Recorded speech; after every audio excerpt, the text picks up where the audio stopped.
یہ ناممکن ہے۔ ان سوکھی اور گلی ہوئی ہڈیوں کو دوبارہ زندہ کون کرے گا؟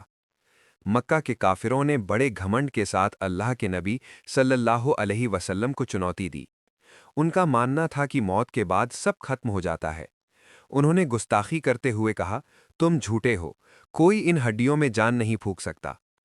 تب اللہ نے اپنے محبوب پر سورہ یاسین نازل فرمائی۔ جواب ملا، وہی انہیں دوبارہ زندہ کرے گا جس نے انہیں پہلی بار بنایا تھا۔ وہ ہر طرح کی پیدائش کا ہنر جانتا ہے۔ سورہ یاسین، قرآن کا دل۔ سورہ یاسین مکہ میں نازل ہوئی۔ اسے قرآن کا دل کہا جاتا ہے۔ جب قریش کے لوگ سچائی سے منہ موڑ رہے تھے اور ان کے دل پتھر ہو چکے تھے، تب اللہ نے اس سورت کے ذریعے ان کے دلوں کو نرم کرنے اور موت کے بعد کی زندگی کا راز سمجھانے کے لیے اسے بھیجا۔ اس میں 83 آیتیں ہیں جو ہمیں خدا کی طاقت اور انسان کی اصلیت یاد دلاتی ہیں۔ انطاکیہ کے مومن کی کہانی۔ اس سورت کی سب سے بھاوک کر دینے والی کہانی انطاکیہ شہر کی ہے۔ اللہ نے وہاں 3 رسول یعنی پیغمبر بھیجے، لیکن وہاں کے لوگ اڑ گئے۔ انہوں نے کہا، تم تو ہماری طرح معمولی انسان ہو، ہم تمہیں نہیں مانتے۔ اسی وقت شہر کے دور دراز کونے سے ایک شخص دوڑتا ہوا آیا، جسے اتہاس حبیب نجار کے نام سے جانتا ہے۔ اس نے اپنی قوم سے کہا، اے میری قوم، ان رسولوں کی بات مان لو۔ یہ تم سے کوئی مزدوری یا پیسہ نہیں مانگ رہے، یہ تو خود ہدایت پر ہے۔ اس نے دلیل دی کہ جس خدا نے ہمیں بنایا ہے، عبادت اسی کی ہونی چاہیے، لیکن ظالم قوم نے اس کی ایک نہ سنی اور اسے شہید کر دیا۔ جیسے ہی اس کی روح نکلی، اللہ نے اسے جنت کی خوشخبری دی۔ اس وقت بھی اس نیک انسان کے دل میں اپنی قوم کے لیے نفرت نہیں بلکہ ہمدردی تھی۔ اس نے کہا، کاش میری قوم جان لیتی کہ میرے رب نے مجھے بخش دیا اور مجھے عزت دی ہے۔ اللہ کی قدرت کے نشان۔ اللہ اس صورت میں ہمیں قدرت کے ذریعے اپنی طاقت دکھاتا ہے۔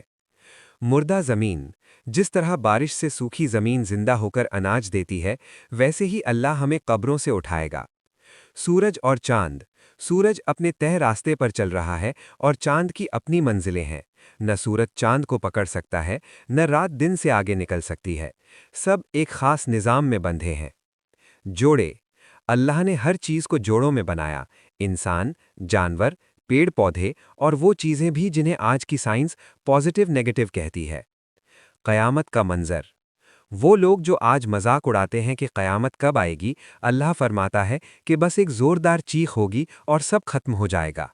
پھر جب دوبارہ سور پھونکا جائے گا تو لوگ اپنی قبروں سے ایسے دوڑیں گے جیسے گہری نیند سے جاگے ہوں۔ اس دن خدا کا انصاف ہوگا۔